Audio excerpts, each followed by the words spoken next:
Jangan lupa subscribe di YouTube channel Metro TV News dan juga nyalakan notifikasinya.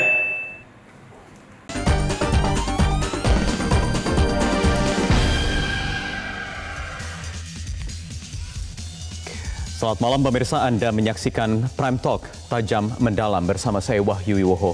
Presiden Joko Widodo memerintahkan Panglima TNI, Kapolri dan juga Ketua Satgas COVID-19 untuk menindak tegas pelanggar pembatasan sosial berskala besar, termasuk di dalamnya pelaku kerumunan massa. Menurut Jokowi, penegakan hukum protokol kesehatan penting untuk menjaga kepercayaan masyarakat terhadap pemerintah dalam penanganan pandemi COVID-19. Terkait tindakan tegas apa yang diberikan kepada pelanggar PSBB agar menimbulkan efek jera, lalu bagaimana aturan pidana Undang-Undang Kekarantinaan Kesehatan yang dikenakan kepada pelanggar protokol kesehatan. Inilah Prime Talk, stop kerumunan massa, pelanggar bisa dipidana.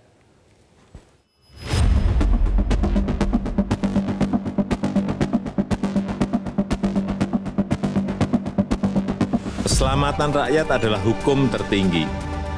Dan pada masa pandemi ini telah kita putuskan pembatasan sosial, termasuk di dalamnya adalah pembubaran kerumunan. Jadi jangan hanya sekedar himbauan-himbauan saja, tapi harus diikuti dengan pengawasan dan penegakan aturan secara konkret di lapangan.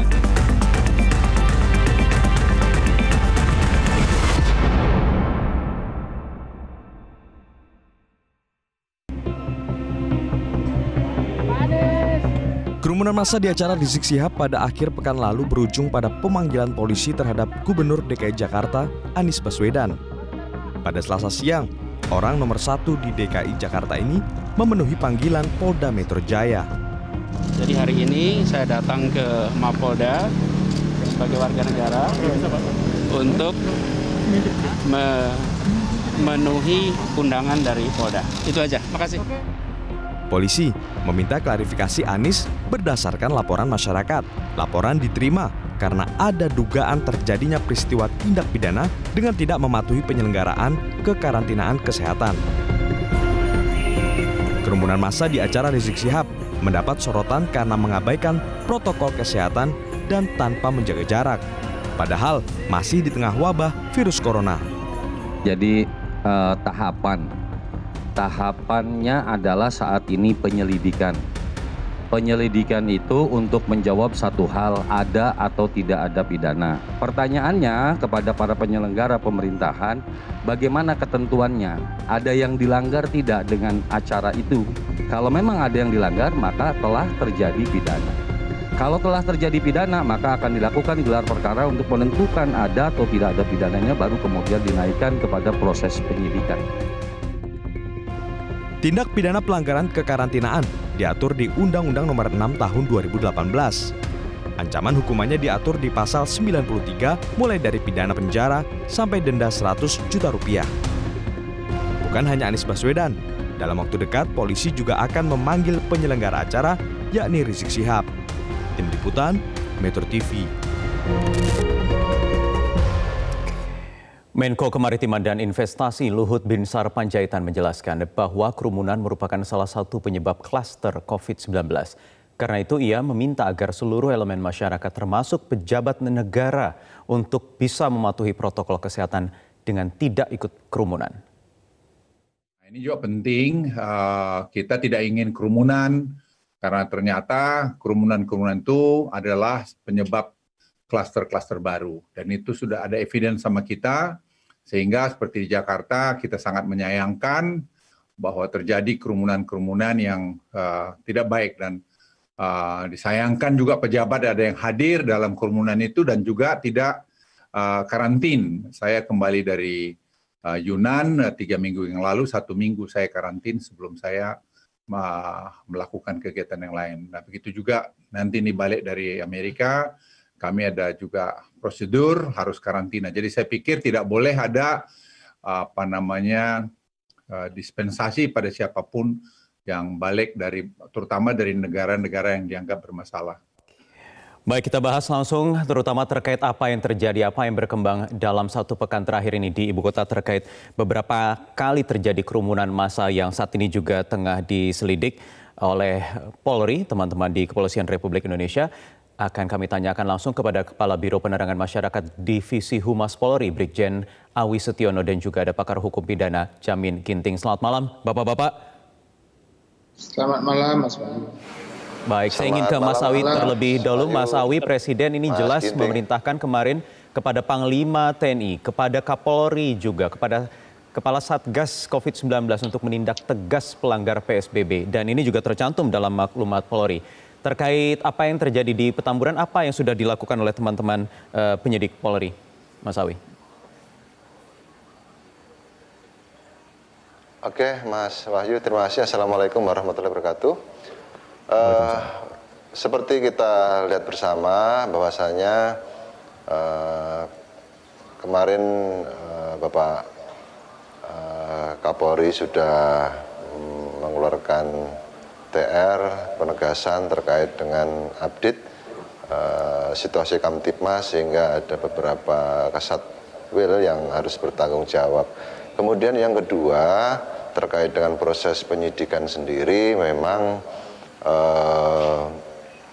penyidik Polda Metro Jaya yaitu Direktorat Tindak Pidana Umum telah memulai penyelidikan terkait dengan tindak pidana terkait dengan kekarantinaan kesehatan, sehingga hari ini sudah dimulai melakukan pemanggilan beberapa orang untuk diklarifikasi, mulai dari RT, RW, lurah, camat, pejabat-pejabat pemerintah dari wali kota, kemudian gubernur, kan kita sama-sama menyaksikan.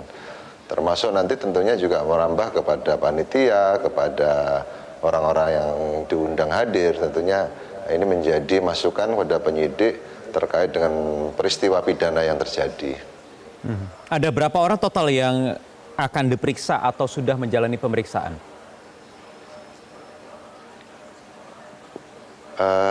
Sesuai jadwal, kalau ada salah hari ini kurang lebih 15. Besok rencananya juga akan dilanjutkan mengklarifikasi sekitar 5 orang. Tentunya nanti kita lihat perkembangannya, bisa bertambah dari apa yang direncanakan. Mas Awi, ada Gubernur Anies Baswedan, Gubernur Jakarta yang juga dipanggil hari ini sedang menjalani pemeriksaan, sudah keluar kabarnya di Polda Metro Jaya. Apa keterangan yang dicari? Apa keterangan yang ingin diambil dari Gubernur?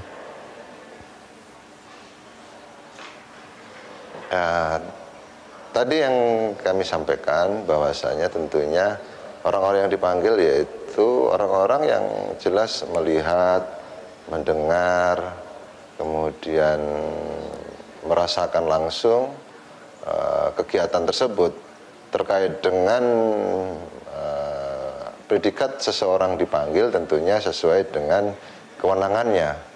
Kalau memang itu pejabat publik terkait dengan Bapak Gubernur, tentunya di sana beliau sebagai pimpinan kepala daerah tentunya mengetahui betul bagaimana adanya Satgas COVID-19, kemudian peraturan daerah yang ada, perdanya, sehingga mengklarifikasi itu melihat seberapa jauh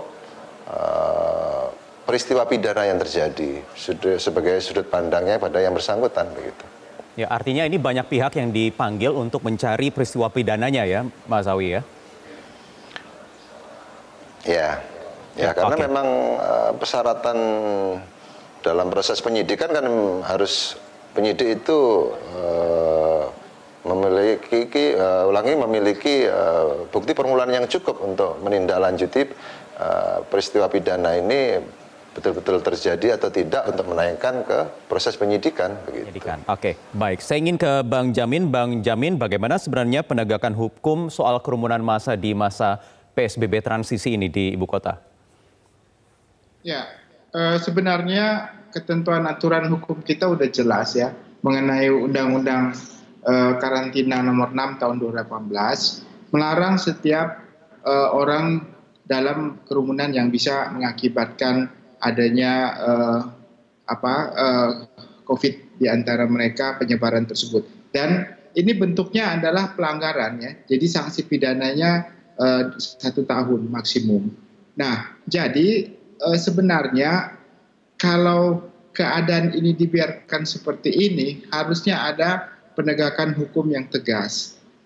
Selain itu saya kira karena sanksi pelanggaran ini cukup ringan, ada juga instrumen hukum pidana lain yang bisa diterapkan.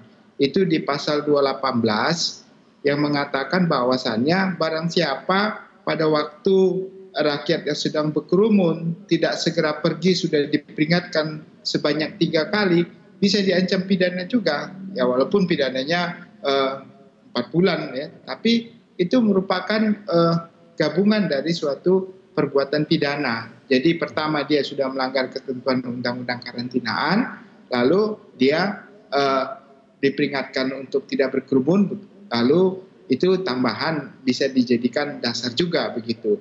Nah jadi memang di sini diminta ada suatu ketegasan untuk bagi penegak ini yang memiliki kewenangan itu untuk melaksanakan peraturan itu secara disiplin gitu, secara tegas. Gitu. Nah kejadian-kejadian yang terjadi pada saat ini mungkin masyarakat menilai ada bentuk yang kurang pas penerapan diskriminasi penegakan hukum. Ini yang membuat jadi masyarakat jadi kok bisa ya ada hal seperti ini dibiarkan. Jadi seakan-akan ada pandangan masyarakat secara pidana ini ada perbuatan pembiaran. Nah, kelalaian ya, kelalaian mengakibatkan suatu perbuatan pidana itu sama juga nanti sebagai suatu perbuatan gitu. Ya, jadi 2 aturan ini paralel begitu ya, Undang-Undang Kekarantinaan, kemudian juga KUHP tadi di pasal 218. Termasuk juga kalau kita lihat dari PSBB transisi ini karena payung hukumnya kalau tidak salah ini PP ya, Bang Jamin ya. Jadi artinya leading sektornya kalau disitu kan secara administratif di pemerintah daerah ya. Ya, konteks pemerintah daerah sesuai dengan Satgas COVID ya, dan itu sudah diatur juga, tapi dia merujuk tetap kepada PP tersebut ya, terhadap PP tersebut tetap merujuk kepada ketentuan aturan tersebut gitu loh. Jadi dia nggak boleh lebih tinggi juga. Nah justru itu pertanggungjawaban untuk melaksanakan PP itu lebih baik begitu. Baik, kepada siapa saja jelas sebenarnya kalau mengacu ke Undang-Undang Kekarantinaan, termasuk pejabat negara kah atau bagaimana, siapa saja, nanti kita lanjutkan lagi di segmen berikutnya di Prime Talk.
Baik, saya ingin kembali ke Mas Awi. Mas Awi, itu dia tadi 2 konteks yang sebelumnya sudah terjadi. Ada 2 kasus yang juga dijerat dengan Undang-Undang Nomor 93 terkait Undang-Undang Kekarantinaan Kesehatan di Sumatera Utara dan juga di Tegal. Yang dijerat adalah penyelenggaranya. Kalau kita lihat di Jakarta ini tentu yang dicari juga itu. Pertanyaannya adalah apa saja kemudian yang diusut, apakah yang hanya terjadi di akhir pekan kemarin atau sejak hari Selasa pekan lalu ketika ramai-ramai di bandara sampai masuk ke tol dalam kota itu. Bahkan itu lebih ramai, Mas Awi. Ya, itu yang kita harapkan para Kasatwil atau Kapolda melalui Direktorat Reserse Kriminal Umumnya tentunya harus menindak semua kegiatan-kegiatan yang tidak patuh terhadap protokol kesehatan atau pelanggaran-pelanggaran yang terjadi. Ini yang kita harapkan, makanya pimpinan Polri, Bapak Kapolri dalam hal ini sudah menegaskan.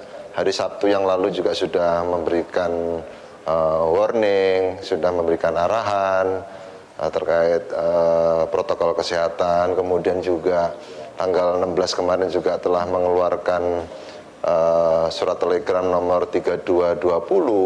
Tentunya ini sebagai upaya pimpinan Polri untuk memberikan arahan agar kewilayahan tidak ragu-ragu lagi. Bahkan di akhir TR tersebut yang ditandatangani oleh Bapak Kabar Eskrim disampaikan bahwasanya apabila ada yang tidak mampu melaksanakan penegakan hukum secara tegas terhadap segala bentuk pelanggaran protokol kesehatan, maka akan dievaluasi atau diberikan sanksi. Nah, ini sebenarnya sudah sangat-sangat jelas. Dasar-dasar berpijakan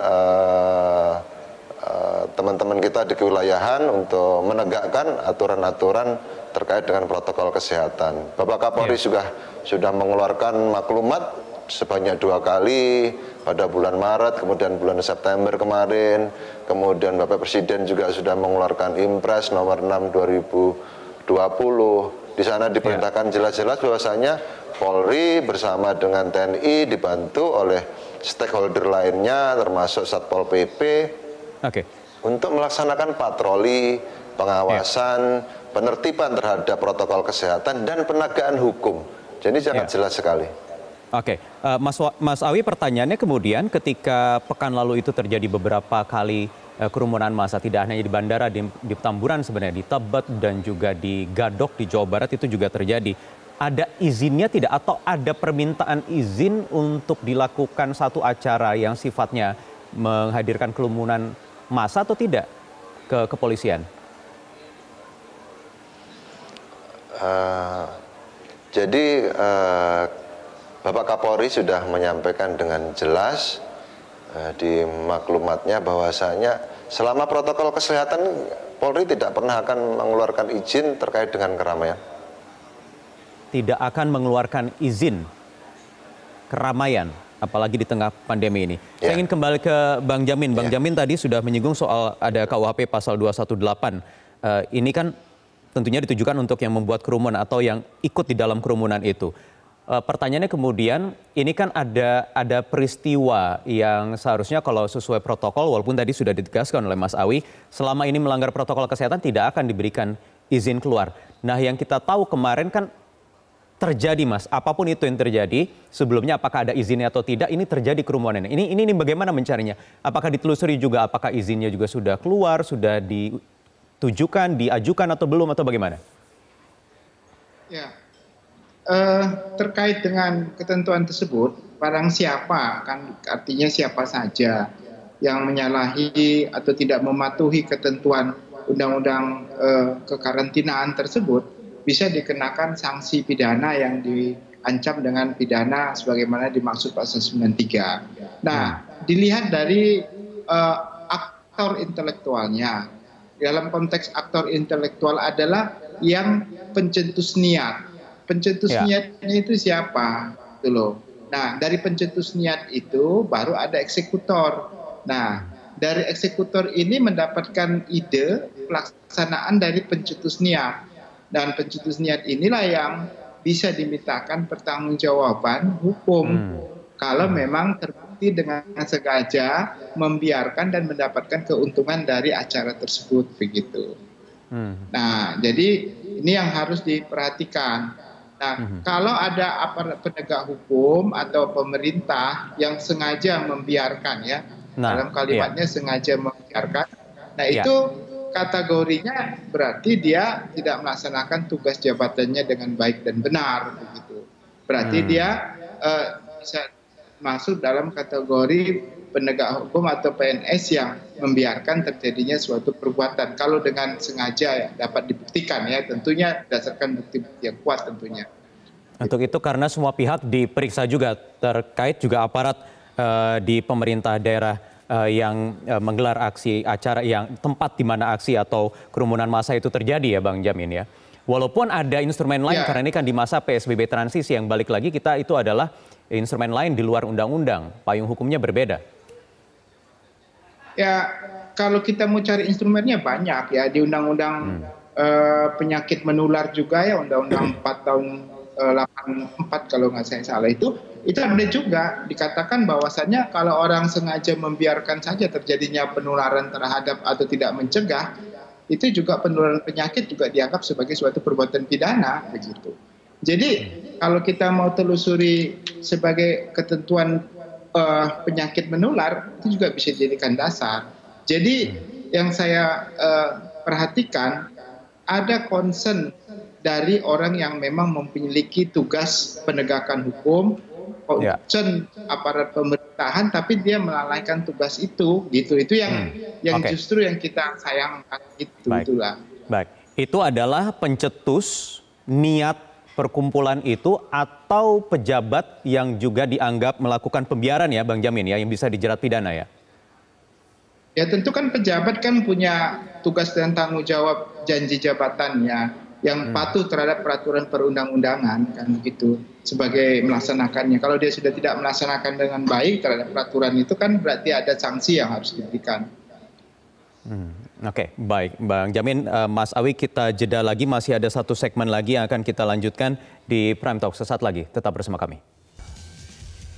Baik, kembali kita lanjutkan Prime Talk. Saya ingin ke Bang Jamin kembali. Sudah ada 15 orang yang diambil keterangannya hari ini tadi sesuai keterangan dari Mas Awi. Apa yang kemudian harus segera dilakukan oleh Polri untuk mencari alat bukti terjadinya unsur pidana dari kerumunan massa yang terjadi sepanjang pekan lalu itu di ibu kota? Ya, tadi sudah Mas Ali sudah jelaskan, konteksnya adalah penyelidikan. Penyelidikan itu untuk mencari apakah suatu peristiwa itu memiliki atau dapat memiliki bukti sebagai suatu peristiwa pidana. Untuk bisa membuktikan suatu peristiwa itu sebagaimana peristiwa pidana yang dikaitkan dengan undang-undang kekarantinaan atau undang-undang lainnya, dia harus memiliki unsur pertama, adakah pelanggaran aturan di situ. Ada perbuatannya ada ya pasti ya. Perbuatannya itu kerumunan, ada organisasinya, ada yang memerintahkan, ada yang mengatur. Yang berikutnya adalah apakah perbuatan itu memenuhi enggak sebagai bukti permulaan, sebagai suatu perbuatan pidana. Nah, ada nggak unsur kesalahannya? Kesalahannya apa? Kesalahannya adalah kesalahan karena bertentangan dengan peraturan hukum formil. Hukum formilnya apa? Hukum formilnya adalah contohnya undang-undang kekarantinaan. Unsur-unsur apa saja yang memenuhi? Ya, nanti tinggal diuraikan di situ. Unsur contohnya dia unsurnya tidak punya izin. Yang kedua tidak memakai standar COVID karantinaan, atau ada orang yang harusnya dikarantina tidak karantina. Nah, banyak hal yang bisa dimasukkan sebagai unsur-unsur tersebut. Kalau unsur-unsur itu sudah terpenuhi, barulah nanti alat bukti itu jadikan dasar untuk dinaikkan penyidikan. Kalau penyidikan nanti bisa ditentukan siapa tersangkanya dari bukti penyidikan tersebut. Nah, gitu. Dan aturan hukum yang digunakan tadi paralel ya, Undang-Undang Kekarantinaan Kesehatan dan juga KUHP pasal 218 tadi yang bisa menjerat tidak hanya yang membuat acara tetapi juga ada pejabat yang bertanggung jawab dalam wilayah hukumnya. Konteks pasal 218 itu dia harus diperingatkan sebanyak 3 kali. Jadi diperingatkan dulu. Pertama, tetap juga nggak mau bubar. Kedua, nggak mau bubar juga. Ketiga, diperingatkan nggak mau bubar juga. Nah, itu bisa masuk tuh pasal 218-nya itu. Makanya ada nggak peringatan untuk peringatannya ada atau tidak? Di situ kan harus dicari dulu. Iya, itu justru yang harus ditanyakan kepada penegak hukumnya. Ada nggak dilakukan peringatannya itu? Oke, Mas Awi, ada tidak peringatan itu sudah dilakukan sebelumnya, Mas, dari Polri? Tentunya saya detailnya tidak bisa saya sampaikan, Mas Wahyu. Seperti apa yang disampaikan Pak Jamin, betul bahwasanya penyidik saat ini kan melakukan penyelidikan, sehingga dari hasil klarifikasi ini nanti penyidik tentunya membuat konstruksinya, konstruksi hukumnya bagaimana, apa pelanggaran yang bisa dikenakan sesuai dengan misalnya pasal kekarantinaan kesehatan terkait dengan Undang-Undang Kekarantinaan Nomor 6 Tahun 2018, itu pasal 93. Di sana kan jelas disampaikan bahwasanya terkait dengan setiap orang yang tidak mematuhi penyelenggaraan kekarantinaan, atau nanti kita masukkan apa ada unsur menghalang-halanginya. Kemudian terkait dengan tadi pasal KUHP-nya, pasal KUHP-nya, apa petugas di lapangan sudah melaksanakan itu. Tadi unsur-unsur itu tentunya tadi dibuat konstruksi, hasil penyelidikan ini nanti digelar. Sehingga pasal-pasal apa yang dilanggar sesuai dengan peristiwa pidana yang ada, ya tentunya nanti itu yang akan disampaikan penyidik untuk proses kami akan nantikan terus pengembangan penyelidikannya. Sudah 15 orang disaksi, nanti juga masih akan ada lagi saksi-saksi yang dipanggil, termasuk yang membuat acara keramaian akan dipanggil kapan, Mas Awi? Singkat saja. Insya Allah besok akan dipanggil juga. Besok ya? Hari Rabu 18 November. Oke, baik. Terima kasih. Ya, Brigjen Awi Sutiono, Karopenmas Polri, dan juga pakar hukum pidana Jamin Ginting sudah bergabung bersama kami di Prime Talk. Saya Wahyu Wiwoho pamit undur diri. Terima kasih, selamat malam, sampai jumpa.